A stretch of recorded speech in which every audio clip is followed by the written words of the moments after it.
Sem dúvida, irmãos, que a graça de Deus, ela se revela poderosa na vida do povo de Deus, daqueles que são chamados e que invocam o seu nome, literalmente.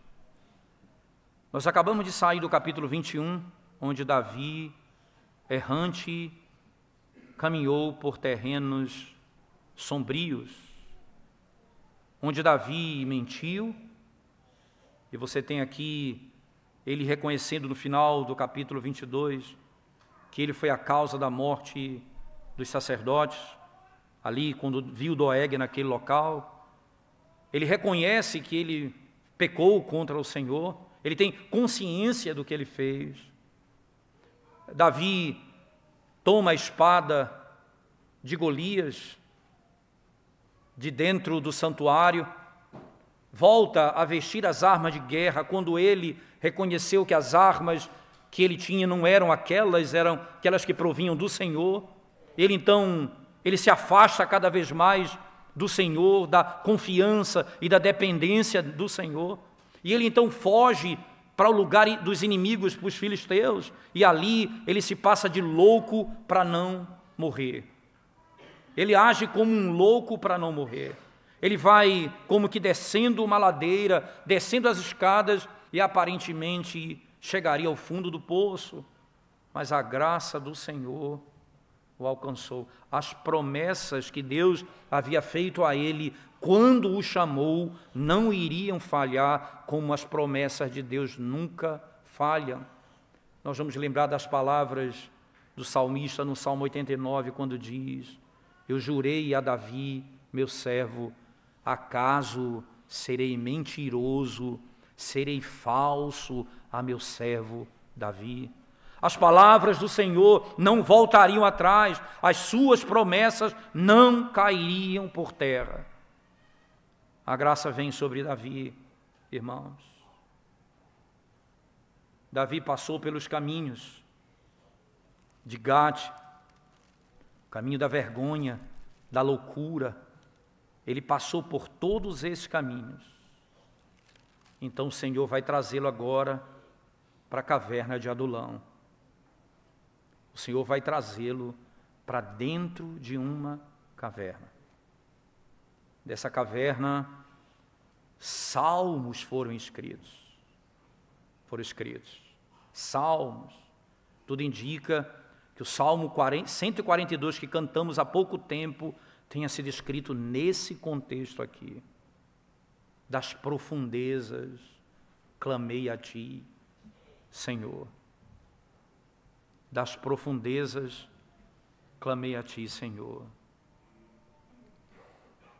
O amor perfeito de Deus lança fora todos os temores do nosso coração.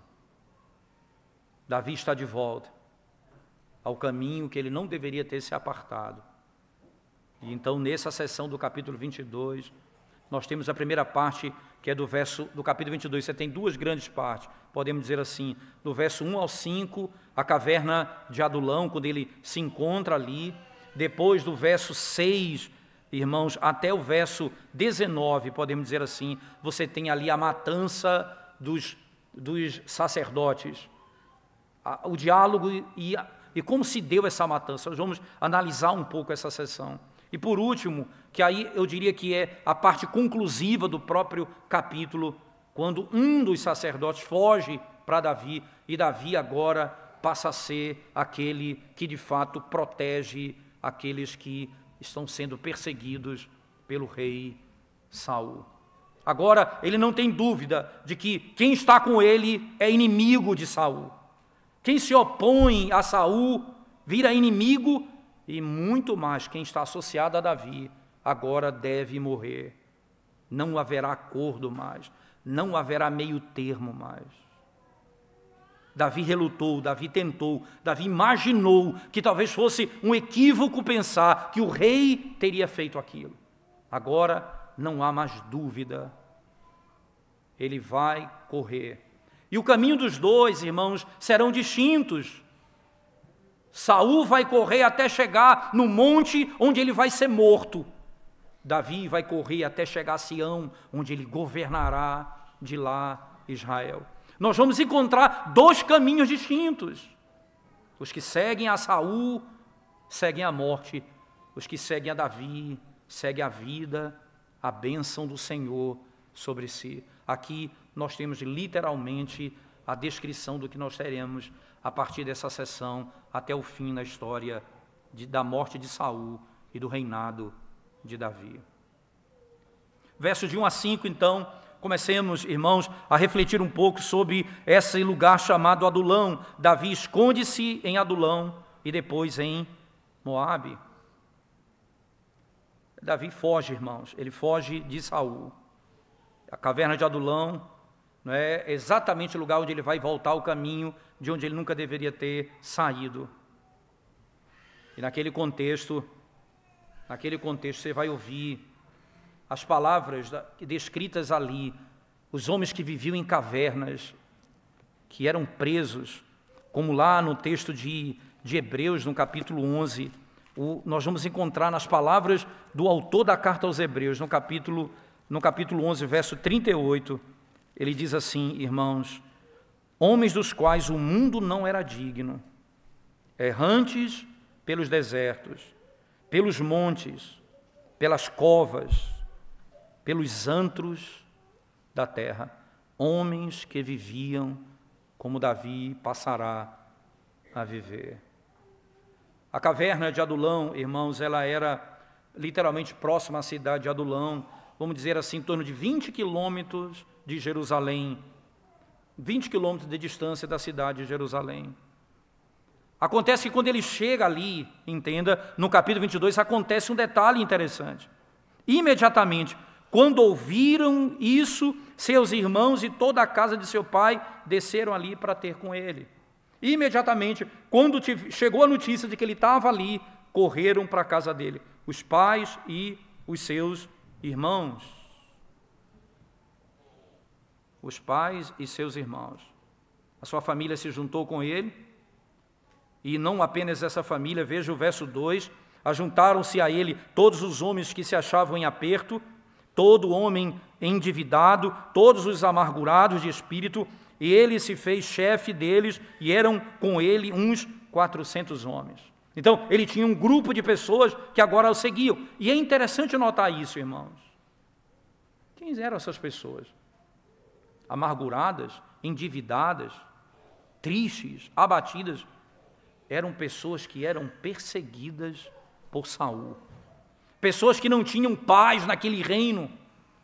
E elas viviam escondidas e fugitivas, até que encontraram a Davi e descobriram Davi ali na caverna e vieram a ele. Todos aqueles que, como Davi, eram perseguidos e espalhados, vieram se encontrar com Davi naquela caverna, naquele lugar. Que coisa interessante, como é que ele chama, irmãos? Esse lugar aqui no texto é descrito assim: essas pessoas se aproximaram dele daquela forma e ele segue com essas pessoas, só que ele não para ali, entenda? Agora, essas pessoas que vão encontrar algum tipo de conforto nele, ele não para ali, ele segue o caminho, vai até Mispa, verso 3, Mispa de Moabe, e disse ao seu rei: deixa estar meu pai e minha mãe convosco, até que eu saiba o que Deus há de fazer de mim. Moabe, que história intrigante. Ele foi a Moabe, aos campos de Moabe. A história é da sua família, de Ruth, Noemi. Eles se tornaram conhecidos ali. Ele chega e pede proteção aos seus pais ali. Cuidem dele até que se saiba o que Deus fará de mim. Proteja-os. Quanto cuidado, Davi, irmãos. Como as pessoas começaram a olhar para ele. Um refúgio, um socorro. E ele passa a proteger os seus. Ele passa a proteger os seus. E diz o texto sagrado que os seus pais ficaram lá até que ele saiu da caverna. Ele não sabia o que iria acontecer com ele. O profeta, o rei Davi, empossado, ou melhor, ungido pelo Senhor, mas ainda não publicado, esse rei Davi, agora ele começa a aprender aquilo que nós aprendemos no sofrimento e na luta e nas nossas fraquezas, a ouvir a Deus, a obedecer a Deus. Ora, Davi, no capítulo 21, irmãos, ele foge errante por caminhos tortuosos e pratica coisas estranhas, como mentira e até mesmo loucura aparente, para fugir dos inimigos.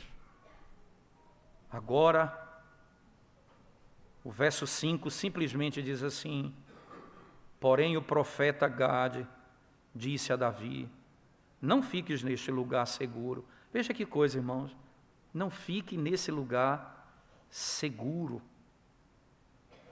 Esse é um lugar seguro, é um lugar de conforto. As pessoas vão encontrar conforto aqui nesse lugar, é um lugar de refúgio. Não fique aqui nesse lugar. Vai e entra na terra de Judá. O texto simplesmente diz: Davi saiu e foi para uma região, uma cidade de Judá. Ele simplesmente obedeceu ao Senhor. Davi tinha outros planos, ou melhor, Deus tinha outros planos para Davi. Por isso ele envia o profeta para que termine essa fase.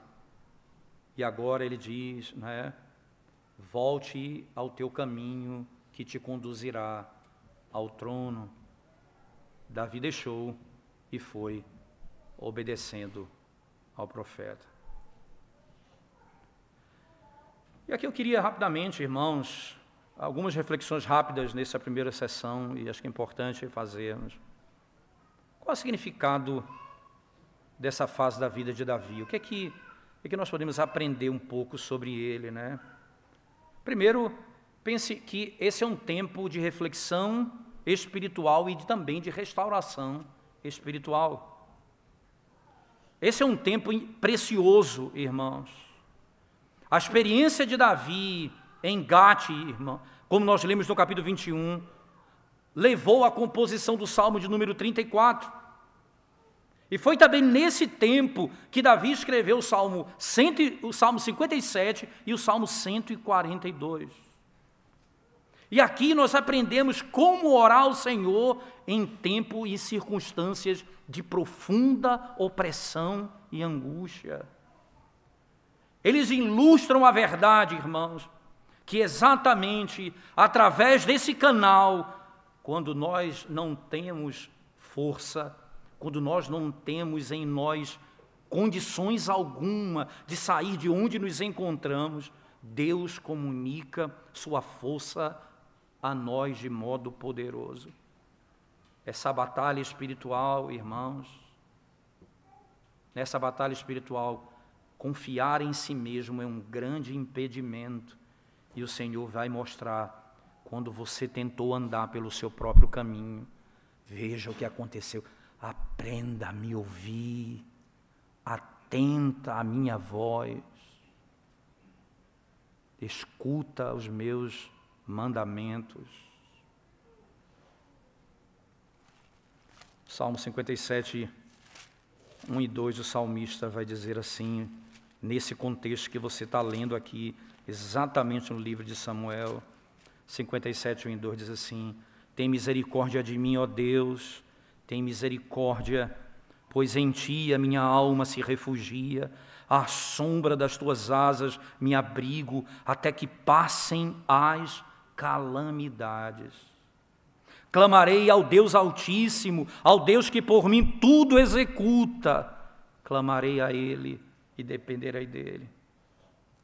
O Salmo 142 que nós acabamos de cantar, é glorioso cantarmos exatamente essas palavras. Salmo 142, irmãos, no verso 7, o salmista diz assim: tira a minha alma do cárcere, para que eu dê graças ao teu nome. Os justos me rodearão quando me fizeres esse bem. Aquele homem que fugiu com medo de Saul, aterrorizado por causa da força de Saul. Aquele homem que mentiu a Aimeleque e se fez de louco, irmãos, foi trazido a um renovo espiritual por causa do favor de Deus. Uma experiência nova da misericórdia de Deus para com seus filhos. Nessa hora, nessas circunstâncias, nós provamos do grande favor de Deus para conosco. Nas profundezas eu clamei, e tu me ouvistes, Senhor, e tu me ouvistes. No Salmo 57 ainda, irmãos, no versículo 7 e 9, o salmista diz assim: firme está o meu coração, ó Deus, o meu coração está firme, cantarei e entoarei louvores, desperta, ó minha alma, despertai lira e harpa, quero acordar a alva. E nesse momento ele clama ao Senhor e ele canta ao Senhor: desperta, ó minha alma. Meu coração está firme, o meu coração está seguro. O que é que produz, irmãos, quando essa experiência vem na nossa alma? Os nossos lábios se abrirão em louvores a Deus e um desejo glorioso de servi-lo de todo o nosso coração. Esse é um tempo, não apenas um tempo de restauração espiritual, mas também um tempo de preparação para o futuro, irmãos. Um tempo de preparação para o futuro. 400 homens se juntaram a ele na caverna de Adulão. Todos eles estavam ali perseguidos por Saul. Pessoas endividadas, pessoas que não tinham nada, perderam tudo. E Davi estava ali também porque estava sendo injustiçado por Saul. Que coisa! Muitos estavam ali porque entenderam que o que Saul estava fazendo era ímpio, era impiedoso. Não é exatamente assim, irmãos. Não é essa obra da redenção gloriosa. O Senhor descreve, falando assim: Ele nos tirou do reino das trevas e nos conduziu, nos levou para o reino do Filho do seu amor. É quando nós deixamos Adão, a sua natureza, as suas inclinações, nós deixamos o mundo, o diabo, e passamos então a seguir a Cristo, o nosso Redentor. Nós nesse mundo somos tratados exatamente assim. Esses homens estavam comprometidos com Davi e com o Senhor, e por isso eles chegaram à caverna de Adulão,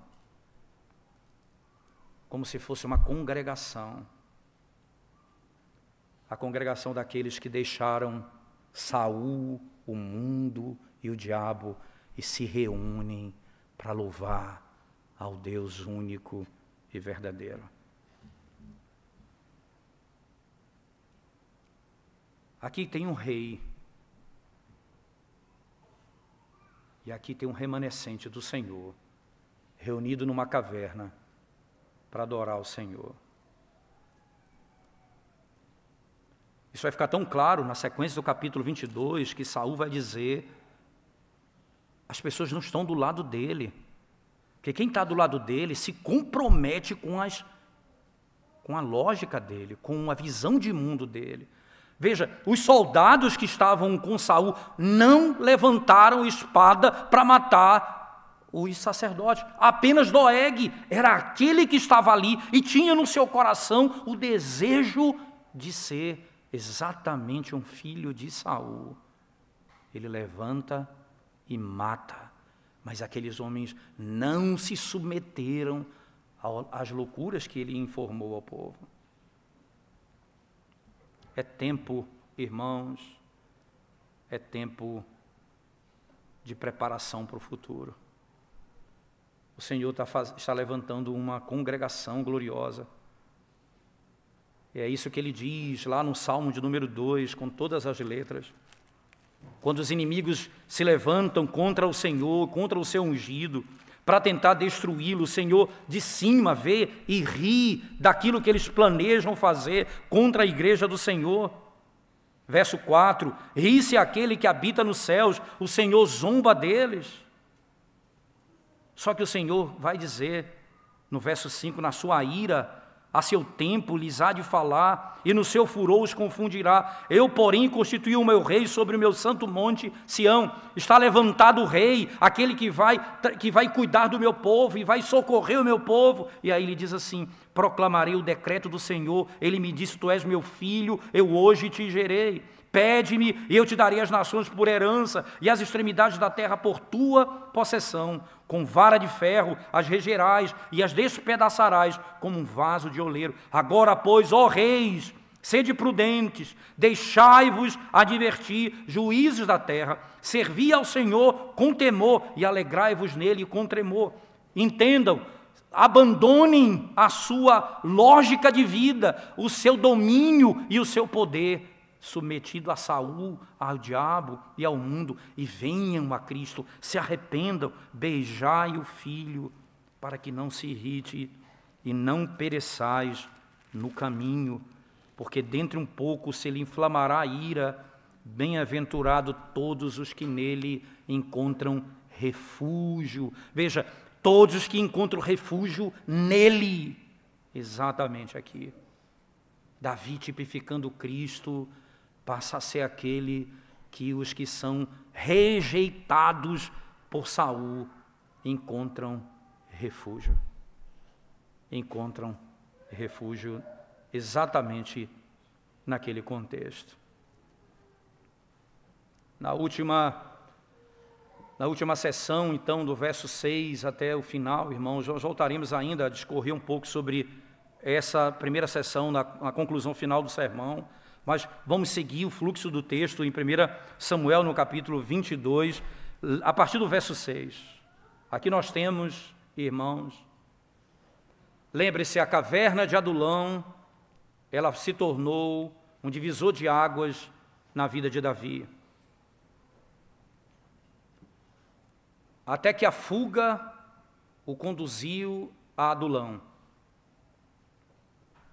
Ele sempre imaginou que poderia se reconciliar com Saul, viver uma vida normal com ele, mas ele percebeu agora que é impossível.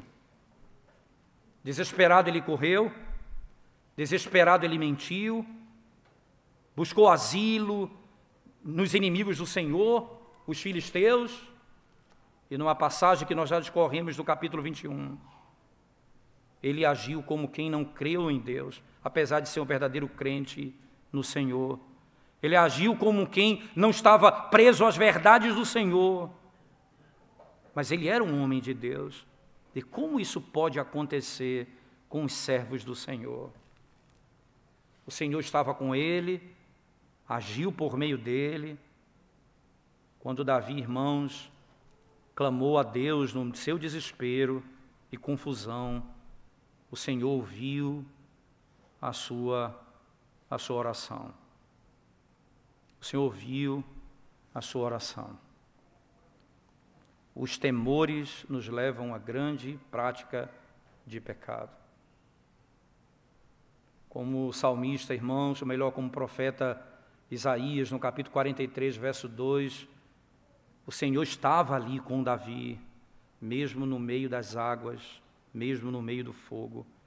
Diz o profeta Isaías, em Isaías 43, 2, quando passares pelas águas, eu serei contigo.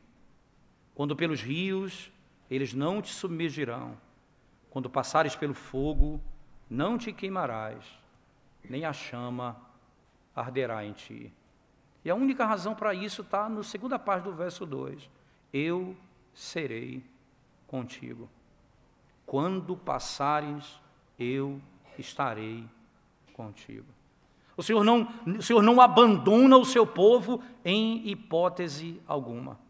Assim foi com Davi, irmãos. O Senhor tirou Davi desse estado que ele se encontrava e os frutos começam a ser vistos a partir daqui. Os frutos começam a ser notados a partir daqui. Como ele cresceu no conhecimento e na graça de Deus. O que é que acontece agora nessa sessão do verso 6 ao 23? O massacre dos sacerdotes. O massacre dos sacerdotes. Perceba, irmãos, um belo dia, como termina a sessão do capítulo 22, um sacerdote chamado Abiatar chegou aos campos da casa de Davi, chegou onde Davi se encontrava, com uma história terrível para contar. Ele disse a Davi o seguinte: Saul destruiu completamente a comunidade dos levitas, incluindo o meu pai, Aimeleque. E ele somente Abiatar havia escapado daquele massacre. Imagina como Jó ouvia essas histórias repetidamente. Apenas um pastor vinha e dizia: mataram tudo, arrancaram tudo, só eu sobrevivi para contar isso a você. A mesma coisa aconteceu aqui, irmãos. O que é que vai acontecer? Acontece que em circunstâncias como essa, um clima de medo e de desconfiança passa a tomar conta da sessão e do texto todo. Somente escaparão da ira de Saul os que só sabem dizer sim, e os bajuladores, aqueles que obedecem para proteção própria, aqueles que obedecem para escaparem, esses vão sobreviver por um pouco de tempo. A história vai aprofundar um pouco mais. Então chegamos a Doeg, o edomita, e ele informou a Saul o fato de que Davi tinha visitado Aimeleque, o sumo sacerdote, no tabernáculo, e independente, tudo aquilo que Doeg tenha visto e ouvido, irmãos, é claro que ele se colocou como uma testemunha falsa, porque ele estava ali exatamente preocupado em se submeter a Saul. Era esse o coração dele. Se ele fosse uma testemunha honesta, se ele falasse a verdade, irmãos, ele teria informado literalmente a decepção, melhor, ele teria informado como Davi enganou o próprio sumo sacerdote, e que ele foi enganado por Davi. Não, ele conta a história como se ambos estivessem fazendo parte de um esquema, e ali Saul é levado a se irar contra ele. Ele fala muita verdade, mas a mentira é o que sobressai aqui. Se você olhar mais uma vez, irmãos, a partir do versículo 6, ele diz: ouviu Saul que Davi e os homens que o acompanhavam foram descobertos, achando-se Saul em Gibeá, debaixo de um arvoredo, numa colina, tendo na mão a sua lança e todos os seus servos com ele. É engraçado, aquela lança que ele jogou sobre Davi, a lança que ele jogou sobre o seu filho, ele queria literalmente matar com ela. E aí ele então se levanta e diz: peço-vos, filhos de Benjamim, dar-vos-á, e aí ele começa a dizer: o filho de Jessé vai dar alguma coisa a vocês, ou deu alguma coisa a vocês, para que vocês se coloquem do lado dele, porque ninguém me avisou que o meu filho fez um acordo com ele, porque ninguém me contou isso.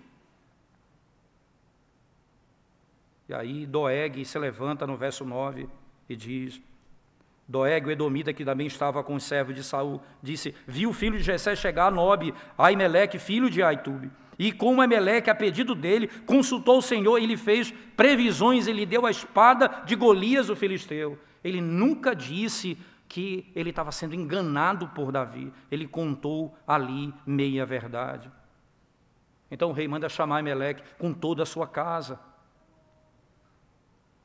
Aimeleque então vai e declara.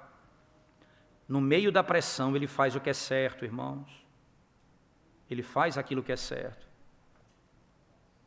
Entenda isso, não há nada mais corajoso, irmãos, para um homem, diante do perigo que ele está enfrentando, fazer aquilo que é certo. Não há nada mais corajoso para alguém, diante do perigo, fazer somente o que é certo. Porque na hora do perigo, nós queremos salvar a nossa pele e nós mostramos covardia com isso. Doeg mentiu para salvar a pele. O sacerdote disse que foi enganado, e isso era verdade, mas ele diz no verso 13, ele vai dizer na sequência do texto, no verso 14, respondeu Aimeleque ao rei e disse, e quem entre todos os teus servos há tão fiel como Davi, o genro do rei, chefe da tua guarda pessoal e honrado na tua casa? Quem é mais fiel do que ele? Veja, ele vai descrever aqui como Davi era um homem honrado, e ele não poderia deixar de fazer isso, porque já fez outras vezes com ele, tendo em vista que ele era um homem da casa e de dentro da casa de Saul. Ele era casado com a filha de Saul, era um homem que se assentava à mesa com Saul, e era um homem íntegro. Como você... O que eu podia fazer diferente a não ser ouvi-lo? E o coração dele se exalta de tal maneira, irmãos, que ele agora diz, vocês vão morrer. No versículo 16, respondeu o rei a Aimeleque, morrerás tu e toda a tua casa, toda a casa de teu pai.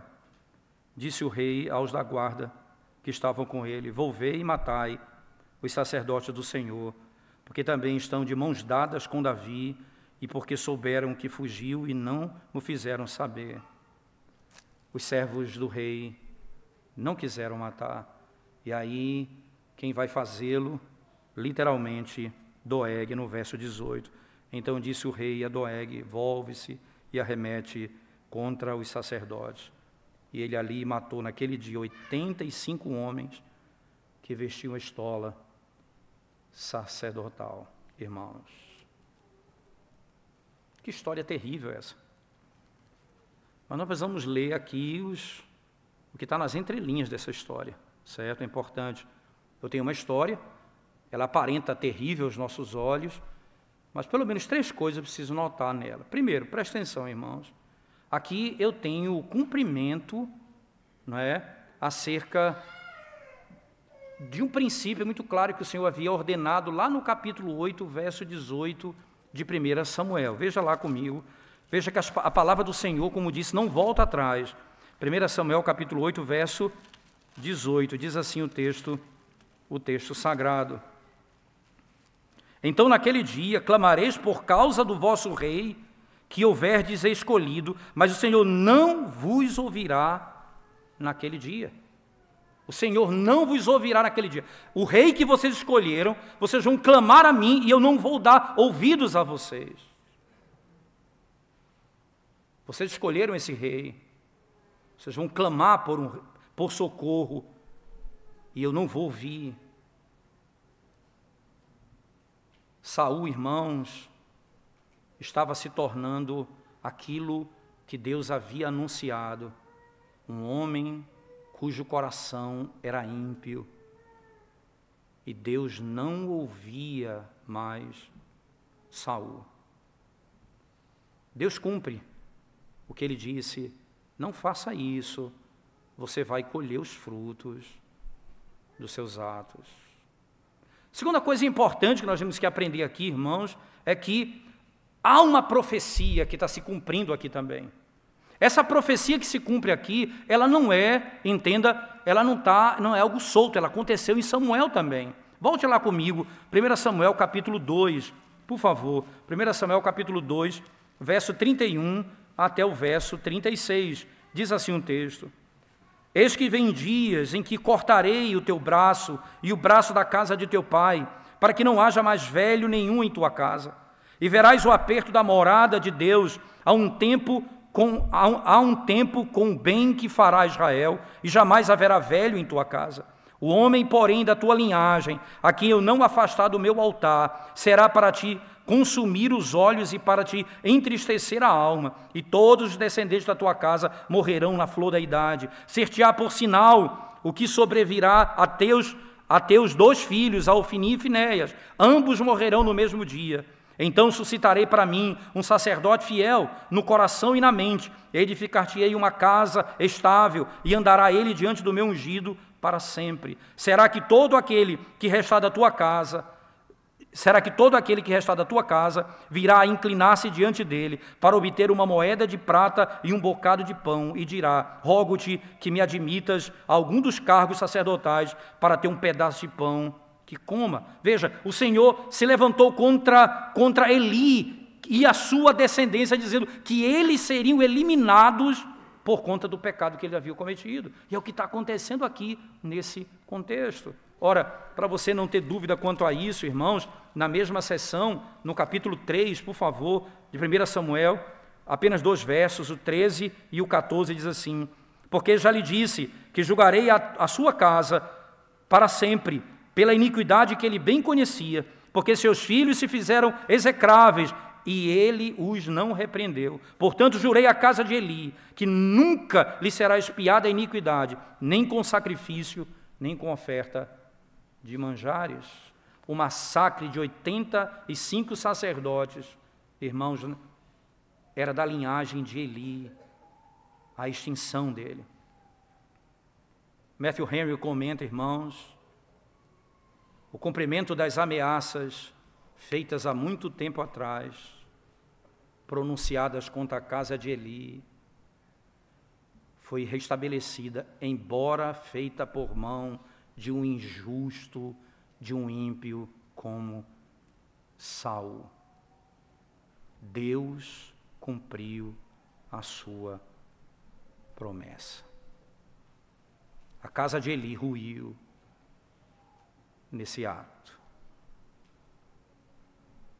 E a última instrução que podemos extrair desse texto, irmãos, é que isso selou o chamado de Davi diante de Deus. Ele sabia, literalmente, o que ele veio fazer. Se você olhar na seção, ele vai dizer o seguinte, a partir daqui, no capítulo 22, no verso 20 a 23, você vai encontrar a declaração, especialmente no verso 23, quando ele diz: fica comigo, não temas, porque quem procura a minha morte, procura também a tua. Estarás a salvo comigo. Davi agora tinha a plena convicção do chamado dele. Ele reconheceu sua responsabilidade em que a família dele recebeu juízo por sua causa. É o que ele vai dizer no verso 22. Ele reconheceu que foi por sua causa. Ele não se discute aqui as profecias, mas se discute como Deus cumpre suas profecias. Ele vai assegurar a Abiatar, irmãos, que ele estaria seguro com ele. Aquele que busca a tua morte, busca também a minha morte. Uma mistura, irmãos, de tristeza e de modo solene ele resolve: fica comigo, porque agora Saul, de fato, é nosso inimigo. Ele quer matar todos aqueles que estão comigo. Você sabe que o Salmo de número 52 foi escrito exatamente descrevendo a história de Doeg, Salmo 52, irmãos, por favor, volte-se comigo lá. Veja os versos 1, 5 e 8.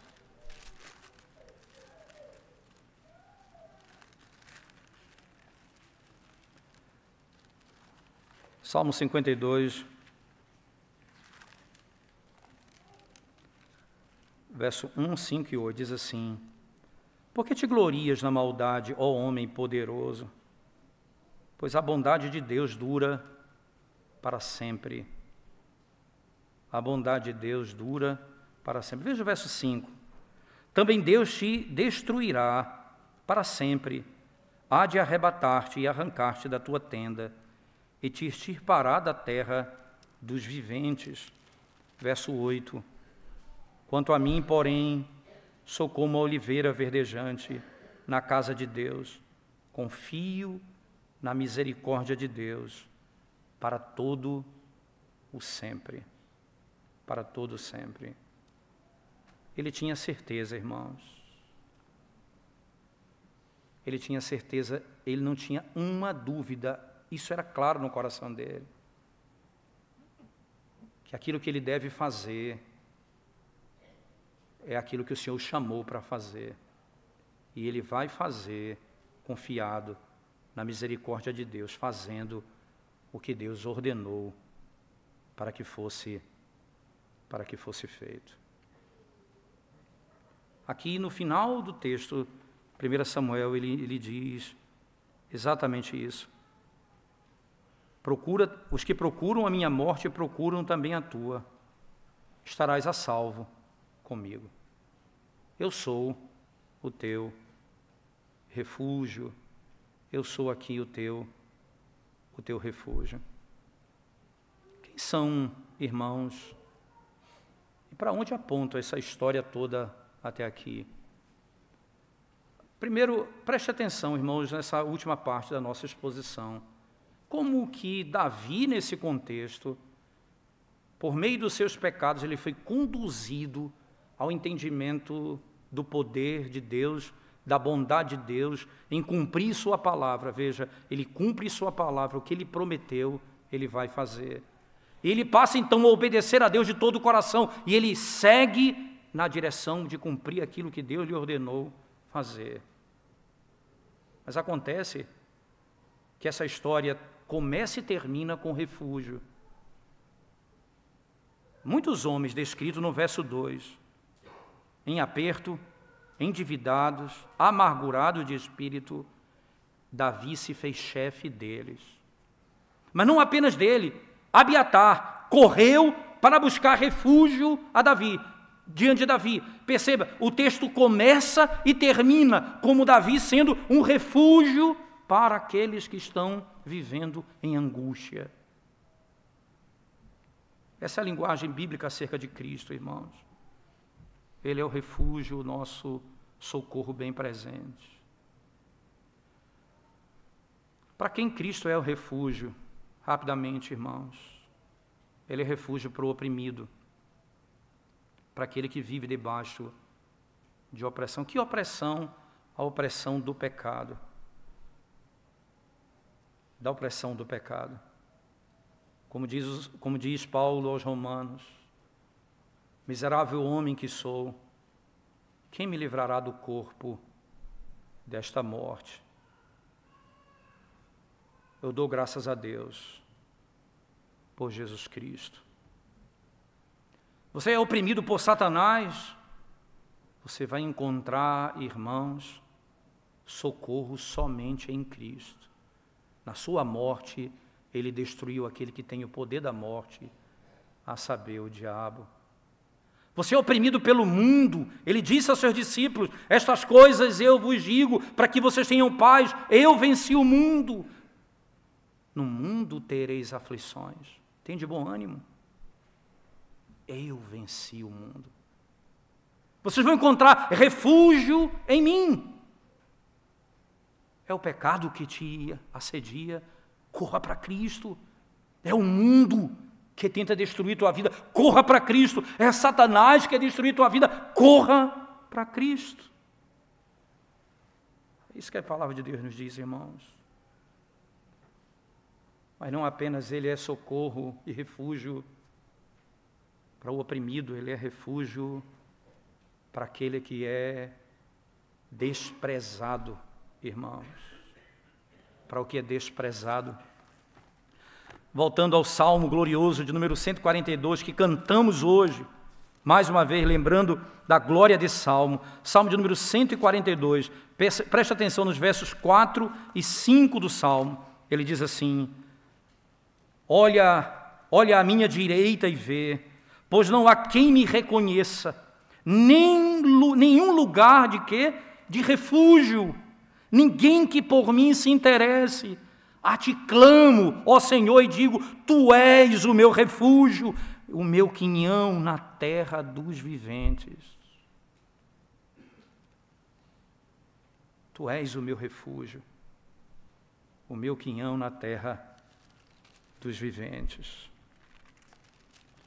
Salmo 147, 2 diz, Salmo de número 147, o salmista diz, irmãos, no verso 1 e 2, louvai ao Senhor, porque é bom e amável cantar louvores ao nosso Deus. Fica-lhe bem um cântico de louvor. O Senhor edifica Jerusalém e congrega os dispersos de Israel. O Senhor é aquele que pega os que foram lançados fora, os desprezados, e Ele congrega na sua santa assembleia.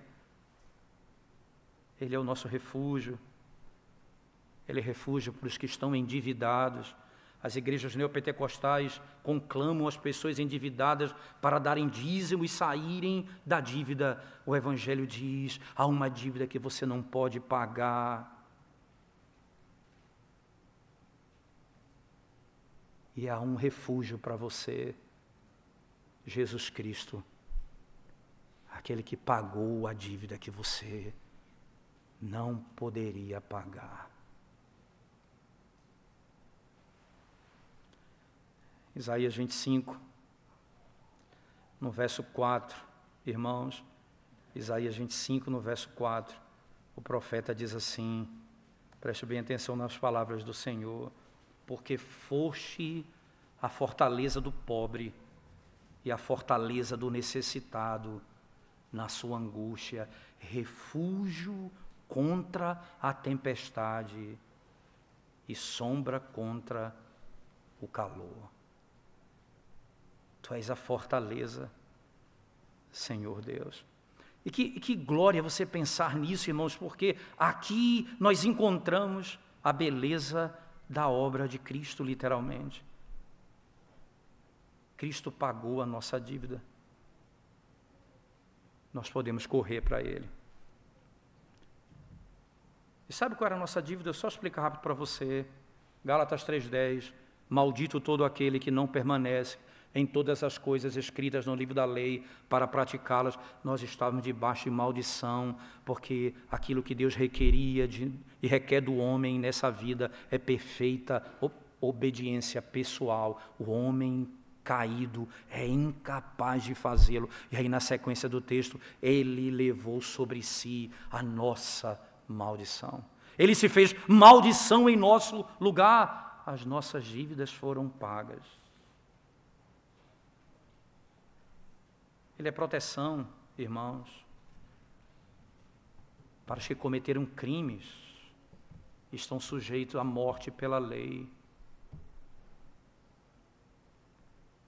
Você cometeu um crime, um pecado gravíssimo contra o Rei dos Céus. Você rejeitou a vida que Ele deu. Você se colocou debaixo da ira dEle, debaixo da ira do sangue dEle. Você se colocou, irmãos, debaixo de condenação eterna.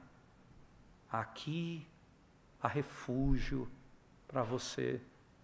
Todos vós que estáis cansados e sobrecarregados, vinde a mim e eu vos aliviarei. Aprendei de mim, porque sou manso e humilde de espírito.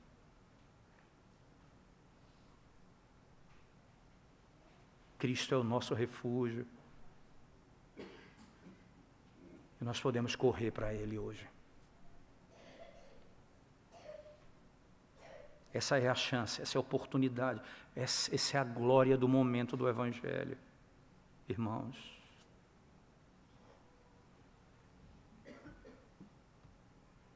Davi pecou. A caverna que nos protege. O que nos protege, que é Cristo, nunca cometeu pecado. Ele é santo, ele nasceu em santidade, ele morreu sem cometer pecado. O nosso refúgio venceu o mundo, o nosso refúgio é santo, poderoso e verdadeiro.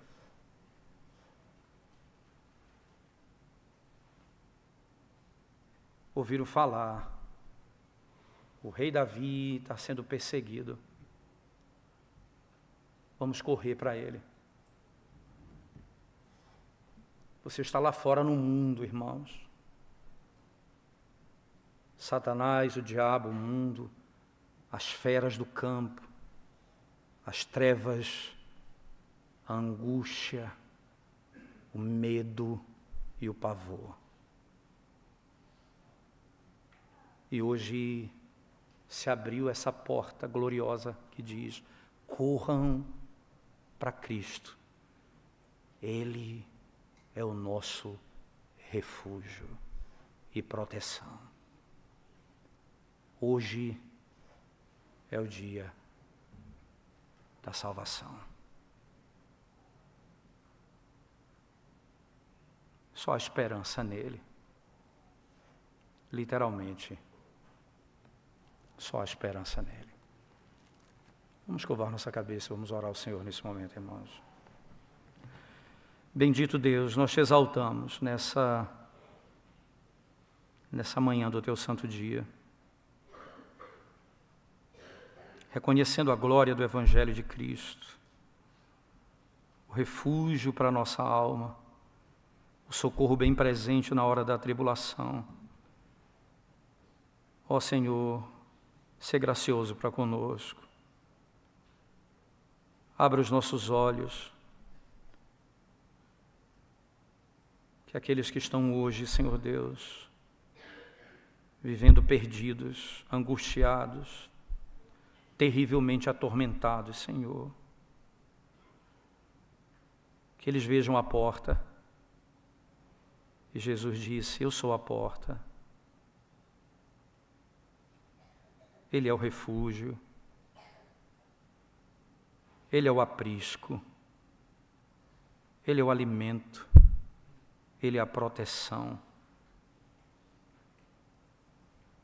Concede